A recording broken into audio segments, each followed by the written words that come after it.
Hello everyone, this is Mohammad Hussain MBBS first year student from doctor RML IMS Lucknow.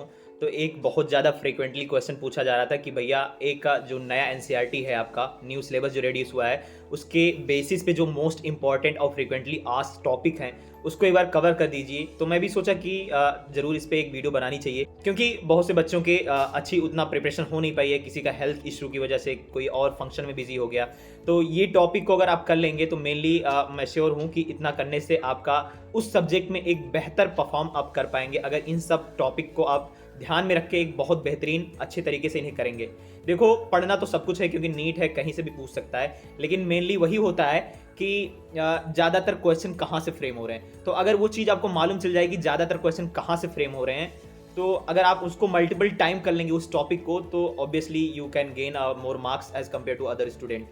सो इस video में मैं बात करूंगा आपका मेनली फिजिक्स और केमिस्ट्री के बारे में। तो चलिए शुरुआत करते हैं। पहले हम बात करेंगे फिजिक्स के बारे में। तो देखिए, सबसे आसान और सबसे बेसिक चैप्टर जो आपका है यूनिट एंड मेजरमेंट, यहाँ से हर साल 2 से 3 क्वेश्चन फ्रेम होता है। इस चैप्टर को इजी बहुत है और इसमें जो टॉपिक्स भी हैं वो भी काफ़ी कम है। इसको कोई भी बच्चे छोड़ो ना, और इसको 3 से 4 बार प्रैक्टिस करना है एटलीस्ट। और नेक्स्ट है काइनेमेटिक्स विथ WPE। काइनेमेटिक्स तो काफ़ी इंपॉर्टेंट है आपका, उसमें मैकेनिक्स भी आ जाएगा, NLM और WPE इंक्लूडिंग।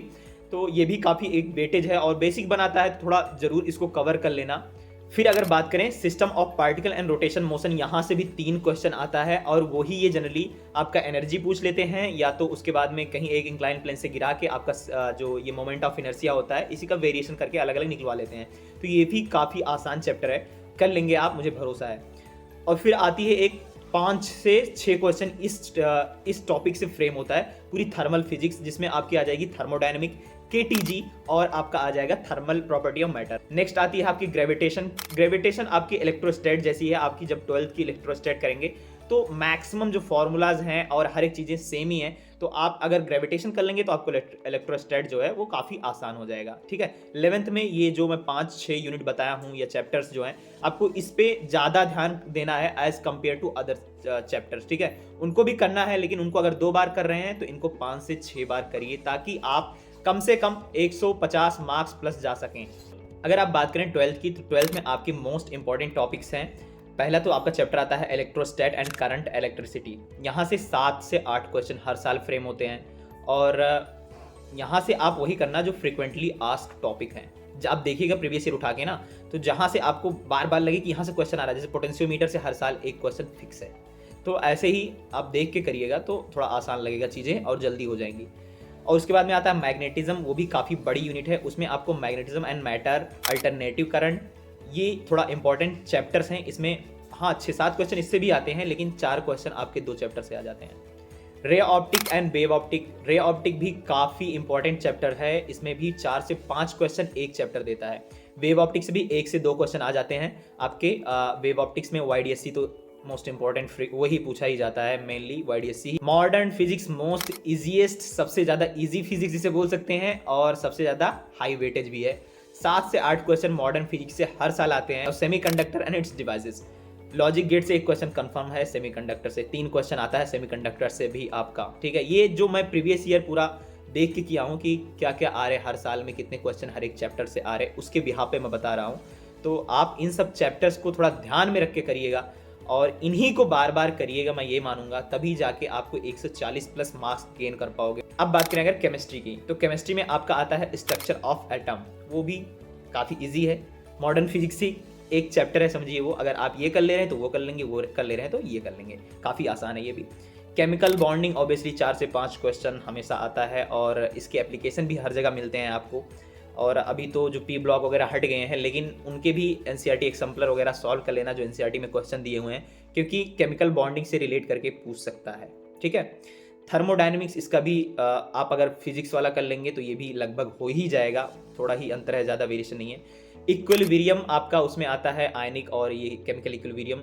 ले चार्टेड प्रिंसिपल से 1 क्वेश्चन कंफर्म है, एक आपका आ जाता है वहाँ से pH निकालने का, एसिड बेस वाला, तो ये थोड़ा आसान है। और मतलब जो एग्जाम्पल दिए हुए हैं NCERT में, वो एग्जाम्पल डायरेक्ट पूछ सकता है आपसे। ठीक है, कि ऑर्गेनिक की बात करें तो जो आपका बेसिक बनाता है उसमें जो एग्जाम्पल हैं प्योरीफिकेशन वाले, वो सब एक बार देख लेना।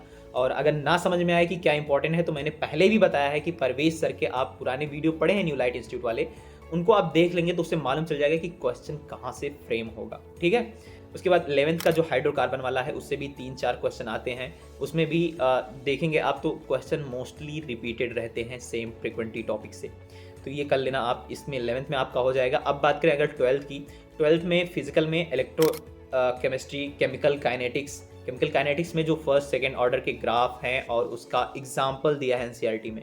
आप मान लो न्यूमेरिकल खूब करके जा रहे हैं और वो एग्जाम्पल पूछ लिया, तो क्या कर पाएंगे आप? कुछ नहीं कर पाएंगे, आपका क्वेश्चन गलत हो जाएगा। तो एग्जाम्पल आप देख लीजिएगा, और ये सब चीज़ें ना, ये सब फैक्चुअल क्वेश्चन है, तो अगर आप नहीं कर पाएंगे ये सबको, तो यही कट ऑफ को हाई बढ़ा देती हैं। जो स्टूडेंट याद करके जाता है उसी की रैंक बूस्ट हो जाती है। तो आप ये सब चीज़ें ध्यान में रख के चलिएगा।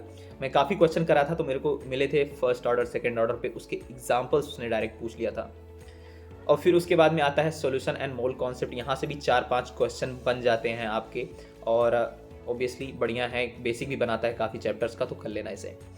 उसके बाद में अगर इनऑर्गेनिक की बात करें तो DNF ब्लॉक, कोऑर्डिनेशन कंपाउंड, ये जो है ना, ये यहाँ से 5-7 क्वेश्चन आता है ये 2 चैप्टर मिला के, ठीक है। तो इसको भी कर लेना आप, अच्छा है ये भी। और ऑर्गेनिक की बात करें तो ऑर्गेनिक में मोस्टली देखो, जो आपका 12th का ऑर्गेनिक है थोड़ा ज़्यादा डेप्थ में है, मतलब डेप्थ में क्या कहते हैं, बहुत ज़्यादा दिया हुआ है, लेकिन आपको क्या करनी है उसमें, जो मोस्ट इंपॉर्टेंट चैप्टर है मैं उसे बता रहा हूँ कि जिनसे 3 क्वेश्चन और 4 क्वेश्चन भी सम टाइम आए हैं, 2-2 क्वेश्चन एक टॉपिक से आ जाते हैं। तो वो आपके हैं अल्कोहल, फिनॉल, ईथर वाला।